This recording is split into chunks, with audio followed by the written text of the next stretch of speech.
I covered the original Splinter and at least 2 of his subsequent adaptations in previous videos. Just like in those videos, being aware of the themes of vengeance in the comic book is crucial to appreciating the differences in later adaptations. While the original Splinter trained the Turtles for revenge against his master's killer, later adaptations veered from this approach, likely because it cast Splinter and the Turtles in a morally ambiguous light. However, the creators of the 2012 series blended this origin with elements from the 1987 and 2003 cartoons, crafting a unique and compelling version of the character. A character that had to not react when being provoked for as long as he could until he found himself with no other choice but to act. Today, I'll delve into the fascinating nuances of the 2012 Splinter.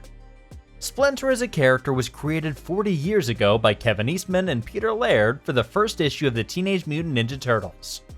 In that original story, Splinter was a pet rat that mutated into a ninja master. This origin had to be tweaked for its first adaptation into cartoons, where he was merged with the character of Hamato Yoshi and became a human-turned-master ninja rat.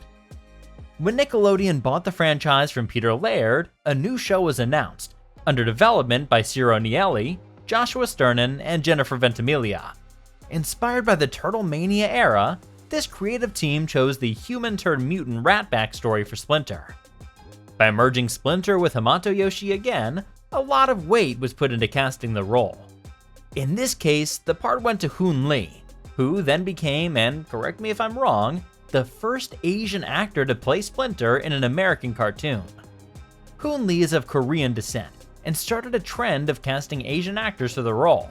Eric Bauza, who played Splinter in the Rise of the TMNT show, is of Filipino descent, and Jackie Chan, who plays Splinter in the Mutant Mayhem universe, is Chinese. So far, no Japanese actors played Splinter in any American production of cartoons and movies. Hoon Lee's portrayal of Splinter masterfully balanced the roles of a strict sensei and a caring father. Hoon's extensive experience in theater, film, and television significantly contributed to this nuanced performance. The actor later returned to voice the Shredder in the Rise of the TMNT TV show. As mentioned in my previous video on Splinter, discussing his character inevitably leads to discussing the Shredder. Although I've covered this version of the Shredder in another video, let's briefly revisit his origins for context. The Hamato clan, led by Hamato Yuta, invaded the village of their rival clan, the Foot. Amidst the destruction, Yuta found an orphan baby, Oroku Saki, and adopted him as a brother to Hamato Yoshi, similar to how Yoshi and Mishimi were raised together by the Ancient One in the 2003 series. The two brothers were very competitive in all things, including women, as both fell in love with Tang Shen. Destined from a young age to lead the Hamato clan, Yoshi was also an artist, and harbored a passion for Renaissance art, hinting at the internal conflict between duty and personal interests.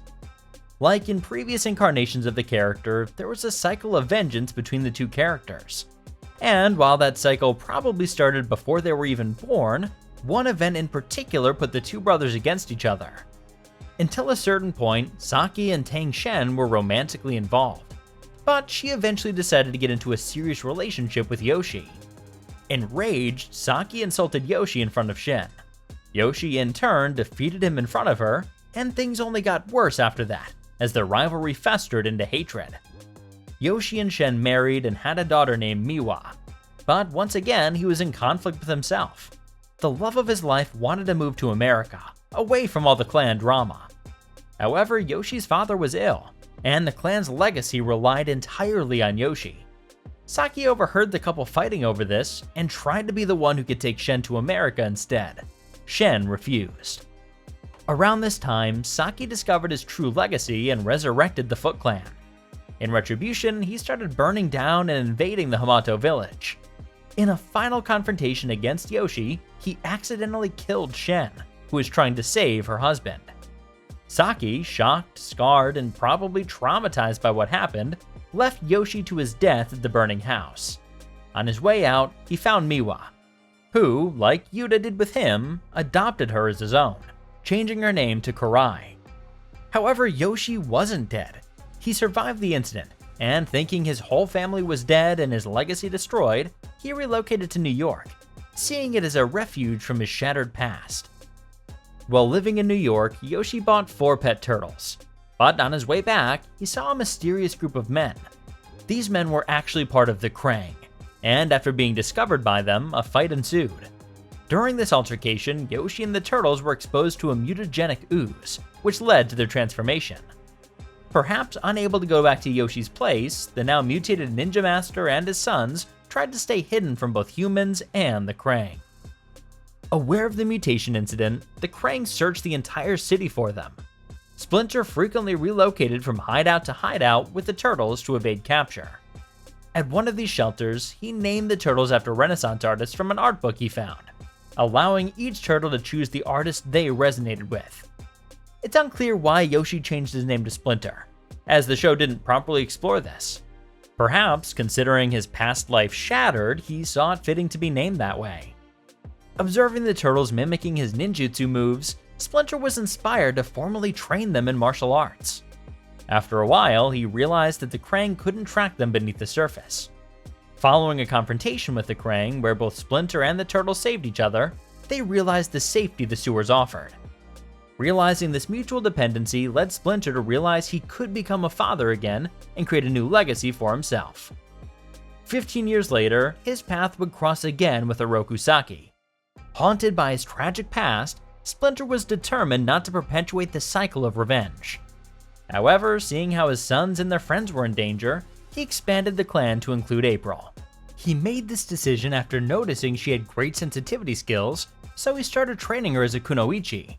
This decision partly stemmed from Splinter's desire to continue his legacy, which he couldn't pass on to Miwa. In fact, he offered April a Tessen, a weapon he had once wanted to pass on to his daughter.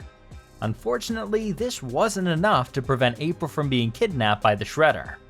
During a confrontation with Saki, Splinter found out the truth about Miwa, who was now living under the identity of Karai and thought Hamato Yoshi was her mother's killer.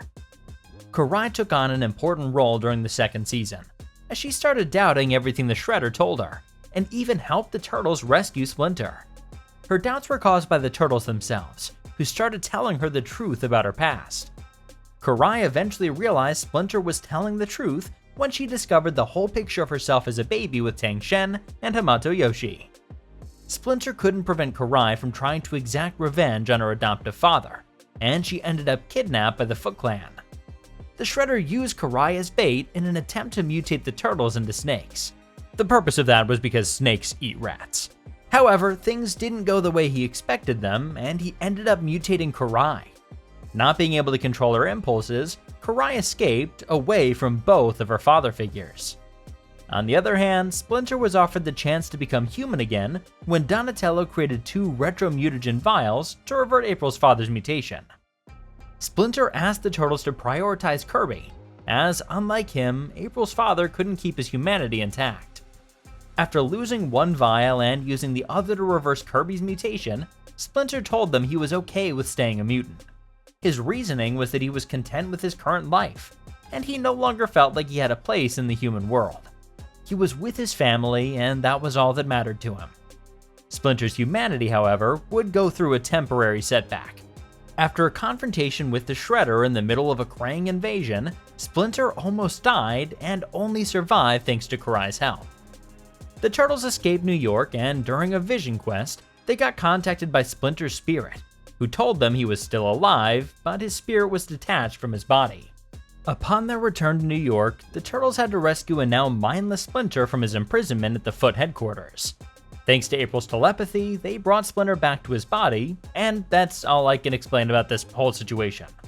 With his humanity back, Splinter helped Karai at last reject her father's and Baxter's mind control.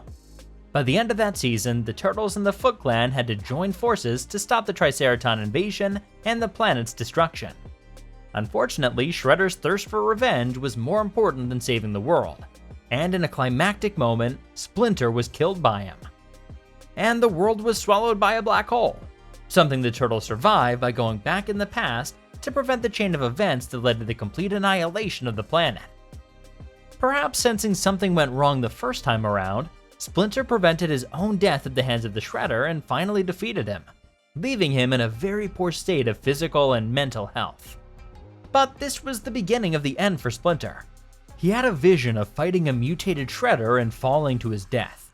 This foreshadowing, if we can call it that, seemed to reference an event that would happen shortly after Splinter fell into the same chasm the Rat King fell in before. In this story, inspired by the events of the comic book saga known as City at War, Splinter had to survive at the bottom of the chasm, as the ghost, or a hallucination of the Rat King, tried to convince him to forget his humanity and survive by eating rats. Splinter, however, resisted the idea of becoming a beast by remembering those things that made him want to remain human: the turtles and Tang Shen. His sons would rescue Splinter, preventing the ending from the original comic book story arc. While this situation showed us what made Splinter tick, it completely lost the significance of the original story. In that saga, Splinter falling into a silo was a metaphor for him building up huge ideological walls that were keeping his mind closed. The experience gave him a different perspective on how he lived his life and the inner struggles of a rat turned human. But Yoshi was a human turned rat, so this experience of falling into an abyss and coming back should be a metaphor for death and resurrection, or at least for Splinter coming back transformed from the experience. In the end, what we got was more about Splinter fighting death, or the loss of his humanity. It's unclear what the point was behind this adaptation. What do you think? Let me know in the comments. In any case, after the Super Shredder attacked the Mutanimals and left Karai for dead, in a similar way he left Tang Shen behind, Splinter realized the cycle of vengeance was inescapable. He tracked Super Shredder down, and after a complicated fight, Super Shredder stabbed Splinter and threw him off a rooftop. Heartbroken, the Turtles buried him in Northampton. He immediately appeared as a spirit to Leonardo, asking him to lead his brothers and end the Super Shredder. Clearly in his afterlife, Splinter saw that leaving Super Shredder alive would have meant the death of everyone he cared for. He appeared as a spirit one more time during Leonardo's fight against the Shredder to help him overcome his defeat and finally put an end to the villain. Nevertheless, the Turtles and Karai eventually had the opportunity to say goodbye to their father figure in the aftermath of the Netherworld breakout. This version of Splinter was heavily traumatized by the Shredder, and in a way, saving others from that trauma was his primary motivation. It was more about compassion than vengeance. This Splinter sacrificed everything he had for his family, including his life.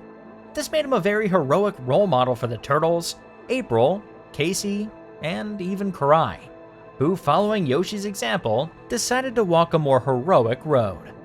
That's all for today. Thanks for watching. See you in the sewers.